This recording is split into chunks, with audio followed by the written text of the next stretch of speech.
A topic that comes up frequently in life coaching is, what do I do with my fears? My mind, my brain constantly bombards me with worries, fears, anxieties, preoccupations, rumination.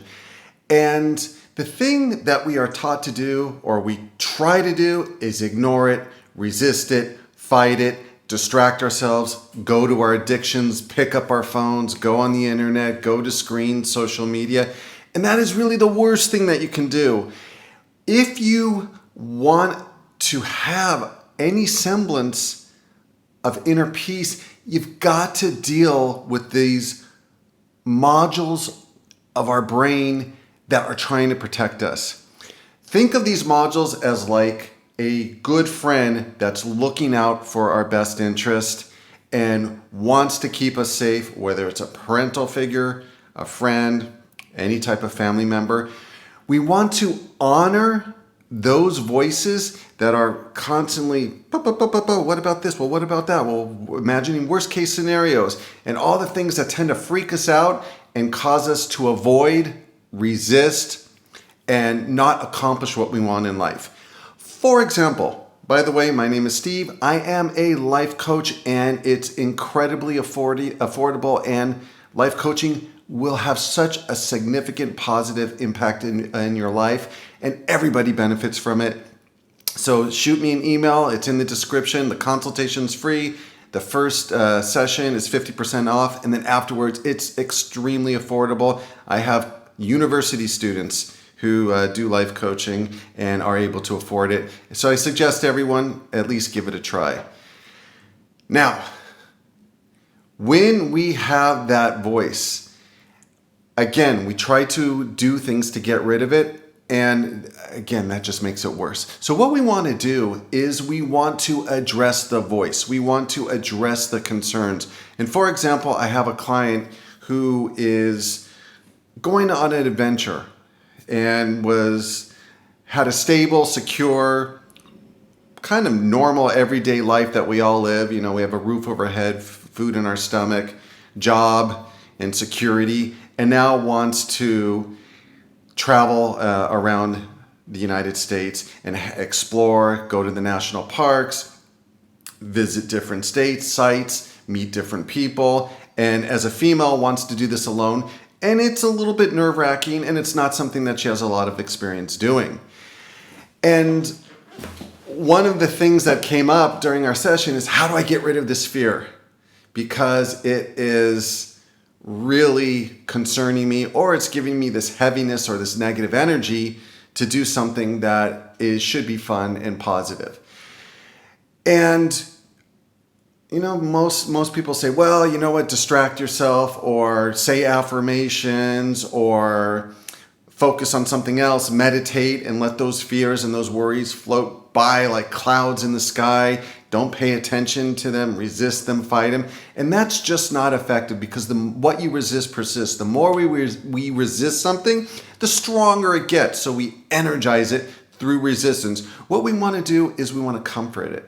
We want to treat it like a scared little child within us that's fearful about the future, which is unknown.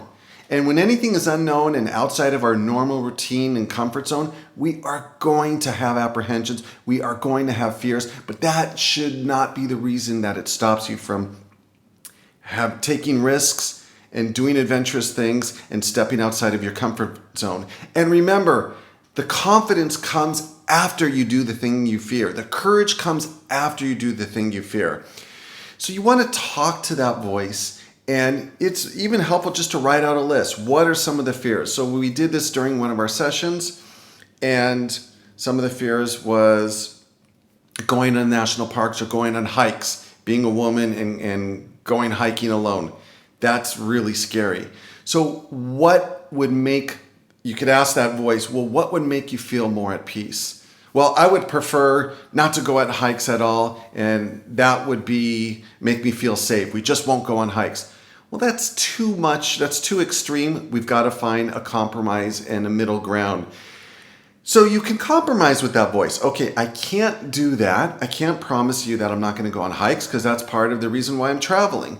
But what I can promise you is that we will go on hikes where there is foot traffic and there are other people on the hikes, and there's a more assurance of feeling safe.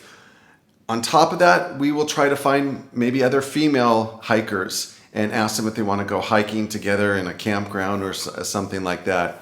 We'll bring bear spray, pepper spray, in order to make us feel safe. We'll bring a whistle and to help us feel even further safe. We'll make sure that there's cell service, if that's possible. But there's all these different things you can do to address the fear, because what the fear is, it's a call to action. It's saying, hey, I'm scared about something and I want protection. I want some assurance. And it makes sense because thousands and thousands of years ago, through evolution, our ancestors, we are the survivors of ancestors who were very fearful. They had to be fearful because if you eat the wrong berry, you go too far out traveling outside of your area where there's other tribes, you could be endangered. You could die from poisoning, from eating the wrong types of food. You can get killed by a dinosaur way back then. You could get killed by a lion. So there's a lot of things to be concerned and aware about, and your brain is trying to protect you. And so today, it's not the case, is not the same. Now, obviously, we need to be smart, but our lives are not at risk like they used to be. People say, well, I want to quit my job and travel the world, and they live in a first world country. Well, the worst case scenario is they come home and they'll have to start over again and find another job. But the chances of them landing on their feet are so high that they don't really have a lot to worry about. They don't have a lot to fear. And it's just talking to that voice and working together with that voice. So you turn it into an ally, a protector, and you reason with it. And I'll do this in my coaching sessions where we will role play that voice. And majority of time, if not all the time, the voice is very reasonable when it feels like it's being heard. We're just like any human being. It wants to be heard. It wants its concerns to be addressed. So another thing that she said she was afraid about was sleeping in the car alone. I'm really afraid of sleeping in the car alone. Okay, well, let's address that. What are some solutions? Okay, there can be, get some really dark window tint so people know that there's not a female alone sleeping in the car. Putting up some type of drapes or curtains, staying at campsites is another thing that is really helpful, where you're going to feel safe and secure. And she's like, yeah, that makes me feel better because now I am addressing my fears and they don't seem so overwhelming. They feel manageable now. And also, we want to go in baby steps. When I did my solo bicycle trip across country, I was just me, my bicycle, and a tent and my cook stove. And in the beginning, I was really nervous. And so I just took baby steps. Initially I took a hotel or motel here and there. I would stay at regular campgrounds. And then I started feeling more and more comfortable, more and more confident. And I was able to just camp pretty much anywhere, just off the beaten path. I would just set up my tent. And in the beginning, it was really scary. It's pitch black and darkness. You're in the middle of nowhere. And at the time, I didn't even have cell phone service. And I'm just like, oh my God, I hope nothing terrible happens. Nobody comes to get me. And the brain, again, it always envisions worst case scenario. You have to account for that. It's gonna imagine worst case scenario. And you think back in your history, how many times has worst case scenario actually happened? Very, very rarely. They've even done studies like this. Like they track people's fears, and 85% of the time the fears never happen. 10% of the time the fears happen, but they were nowhere near as bad as they thought it was gonna be. And 5% the fears actually did come true. But most of the time it's nothing catastrophic, right? So you need to listen to that voice, and you want to work with that voice. And that's what gives you that sense of calm, gives you that sense of peace, and allows yourself to be patient for you to get comfortable with being uncomfortable.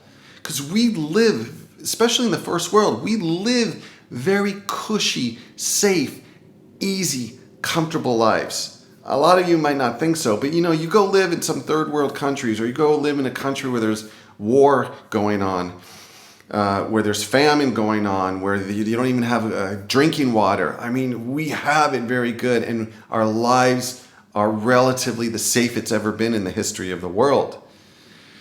And we have the most security in the history of the world, and we have enough food and resources to stay alive. And when you start working that dance with all your fears and engaging with it, making peace with it and stop fighting it, you can breathe again, and you can start living a life that's based in adventure, based in courage. Your value system changes. Most people's value system is being comfortable, pleasure, going on screens or eating junk food or whatever it is, immediate gratification and pleasure, playing it safe, taking it easy, not having to put a lot of effort, work so hard and do things that are taxing, and just the easy life. I mean, that's what most of the lives that most of us live. Now, I know people say, well, it's not easy working my job. It's not easy this, that, and the other. But in perspective, and especially if you look back, in the history of the world, our lives are very, very easy. And my greatest rewards, and my clients that I coach, the greatest rewards is when they get outside of that comfort zone. It's like all the nectar, all the jewels, all the richness and depth of life lie outside of our comfort zone. And if we continue to play it safe, we're like half alive. And I'm so thankful about all the things that I was able to do that scared the crap out of me. A lot of things I've done really scared the crap out of me at the time, but really helped to shape and evolve me as a human being, and find out what I'm made of, and find out what's important to me, and really shape my value systems. My value systems are not like most people, the masses' value systems. It's because I have been able to step out of the herd and really find out what's most important, what's most rewarding, and what's most fulfilling. And unfortunately, fear stops so many people from taking that leap. And they'll rationalize it. Oh, I'll do it next year. Oh, I'll do it next month. Or, oh, I'll do it when I have X amount of money. Or I'll do it when I find somebody else I can travel with. Whatever it is, or applying for a better job, or finding a boyfriend or a girlfriend, or whatever. We all have our losing weight. We all have our reasons and rationalizations to not get out of our comfort zone and to play it safe. And it's just suffocating. Then we can't understand why we're unhappy, why we don't have that zest and energy and passion for life. And it's because you got to start stepping into the realm of the unknown and allow for failure, allow for rejection, allow for things not to go perfectly, but you're presenting who you are to the universe, and you're growing from each experience. And that's really the most fulfilling thing in life. Thanks for listening. Please, I'd love to hear your adventures, your experiences of stepping out your comfort zone and being uncomfortable in the comments. I read all your comments and greatly appreciate your comments. If you like the video, please subscribe and like. It really helps. And if you want to support the channel, there is a PayPal link in the description. And until next time, thank you for viewing. Bye-bye.